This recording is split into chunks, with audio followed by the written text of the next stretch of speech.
পড়ছিলাম আমার বোবা ফুল, কলমে তৃপ্তি ইহসান নওরা, পর্ব সংখ্যা 61। সুখে কাছে টেনে নিল বর্ণ। অতঃপর গালের বাম পাশে দীর্ঘ এক চুম্বন এঁকে মনের সব সন্দেহ দ্বন্দ্ব ফুলিয়ে দিয়ে ঠেলে দিল লজ্জার সাগরে। ঠোঁটে ঠোঁট চেপে লজ্জাবতীর রূপে চোখ খিচে তার বুকে লেপ্টে মুখ লুকায় সুখ। পুরুষটির কাছাকাছি এলেই হৃদয় থেকে শুরু করে সর্বাঙ্গে নিদারুণ কম্পন অনুভূত হয়। দাঁতে দাঁত খিচে ওই কাঁপুনি থামানো যায় না তখন। বর্ণ ছোট ছোট চোখে মোহিত দৃষ্টিতে চেয়ে রয়। বউ ফুলের মুখশ্রীর প্রতিটি ভাঁজে ভাঁজে গভীর পর্যবেক্ষণে মেতে ওঠে চাহনিরা। হাঁসফাঁস করে সুখ পরিস্থিতি নিয়ন্ত্রণে আনতে ঠোঁট নেড়ে হাতের ইশারায় বলল, আপনি আমাকে আই নিড ইউ ব্যাডলি বলেছেন, মনে পড়ে? বলেছি। ভনিতা ছাড়াই জবাব করল সে। ফের বোঝায় শোক। এরপর আই ওন্ট লস ইউ বলেছেন। বলেছি।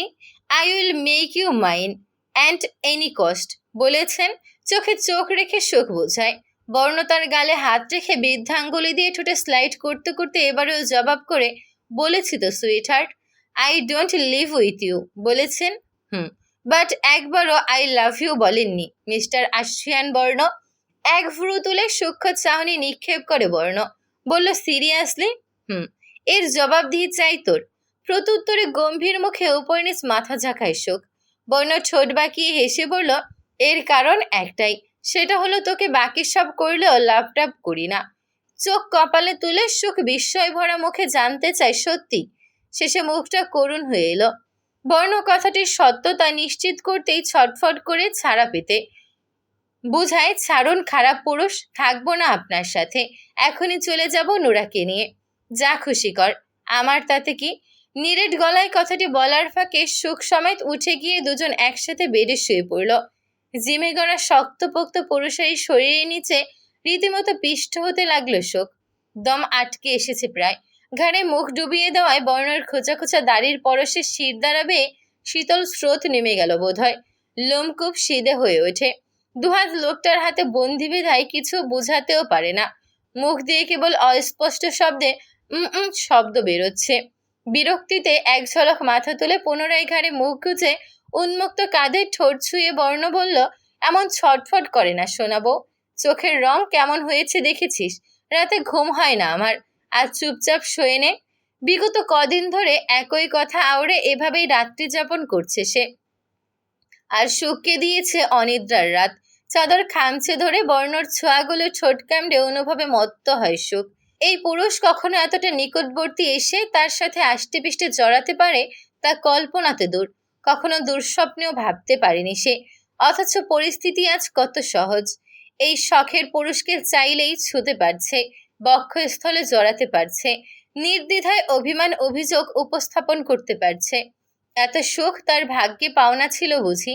সুখ, তুমি আমাকে একা ফেলে এখানে চলে এলে।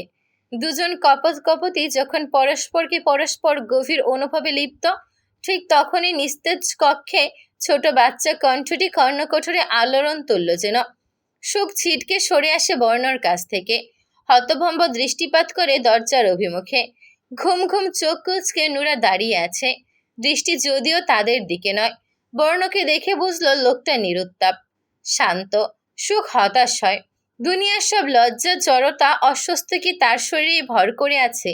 একটু লজ্জা তো ওই নির্লজ্জ লোকটারও থাকা উচিত ছিল। সে তড়িঘড়ি করে বেড থেকে নেমে গেল। গলায় হাত রেখে উপলব্ধি হয় গায়ে ওড়না নেই। ইস, ছোট্ট নুরার সামনে লজ্জায় কান দিয়ে ধোয়া বের হচ্ছে সুখের। মাটি ফাঁক করে লুকিয়ে যেতে প্রবল ইচ্ছে জাগছে। হাত নেড়ে ইশারায় সাফাই গাওয়ার উদ্দেশ্যে কিছু বোঝাতে চাইলে নুরা তোরাই পাত্তা দিল না। সবকিছু স্বাভাবিক এমন ভাব করেই দু কদম এগিয়ে এসে সুখের হাত ধরে টেনে নিয়ে আবার থেমে গেল। বর্ণর কাছাকাছি আসতে এসে গলা খাঁকারি দিয়ে চলে হাত মাজল। নুরা ধীর কণ্ঠে বলে, সুখের ওড়না দিয়ে দাও। দেখছো তো ও লজ্জা পাচ্ছে। সুখের কপালে হাত। ছুটে কোথায় পালিয়ে যেতে পারলে ভালো লাগতো। ওড়নাটা বর্ণর হাতের মুঠোয় ছিল। সেখান থেকে নির্দ্বিধায় টেনে হাতে নিয়ে পরক্ষণে সুখের কাছে সঁপে দিয়ে দুজনে চলে গেল রুম থেকে। বর্ণ ভ্রু তুলে চোখ কুচকে চেয়ে রয় তাদের যাওয়ার পথে। বিড়বিড় করে, আমার বিড়াল আমাকে বলে ম্যাও, এনজয়েবল। আজ বিকেলের দিকে তোহফার সাথে কথা বলতে এসেছেন রুবাইয়াত। মামিদের মধ্যে ওনার সাথেই তার বন্ধুসুলভ মানসিকতা, তাই আইজার পরামর্শে আজাদ সাহেব ওনাকেই পাঠিয়েছেন কিছু কথা জানতে। রুবাইয়াত শুরুতেই বললেন, এখনও সময় আছে, মাহিরকে পছন্দ হলে বলে দিতে পারিস তুফা অস্বস্তিতে হাঁসফাঁস করে উঠল, হাতে হাত কষলে এধার ওধার নজর লুকায়। রুবাইয়াত কাঁধে হাত রেখে তাকে আশ্বস্ত করেন, নির্ভয়ে বলে ফেল বাবু, তোর মামারা জানতে চাইছে সত্যিটা। নিঃসন্দেহে আজ পর্যন্ত তোর উপর তাদের কোনো সিদ্ধান্ত জোর করে চাপিয়ে দেয়নি। দিয়েছে কি? দুদিকে মাথা ঝাঁকায় সে। দেয়নি কখনো। সুখের মতো অভ্রের মতো তাকেও সমান গুরুত্ব দিয়ে এসেছে সব সময়। কখনো মা বাবার অভাব বুঝতে দেয়নি।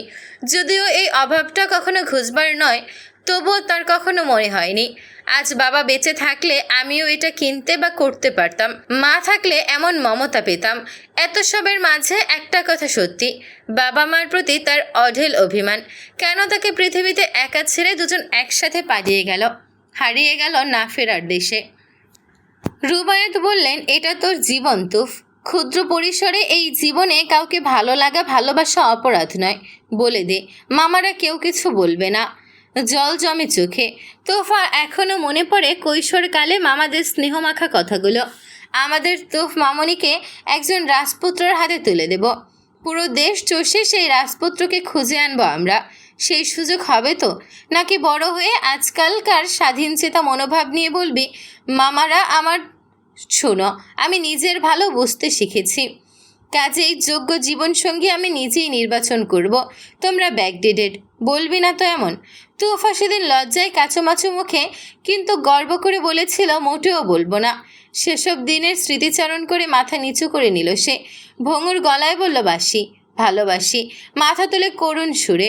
বিশ্বাস করো মামিমা, আমি এমন কিছু হোক চাইনি, কিন্তু কিভাবে যেন মনটা। রুবায়াত কথা কেড়ে নিলেন, দূর পাগলি, মন খারাপ করিস না তো আর, যা হয় তা ভালোর জন্যই হয়। এবার দেখ সামনে কি হয়। এক কাণ্ড ঘটিয়েছে জেসি।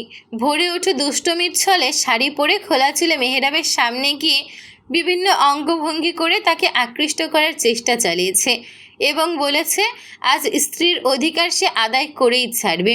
সেও দেখবে ডক্টর কতটা ধৈর্যশীল পুরুষ।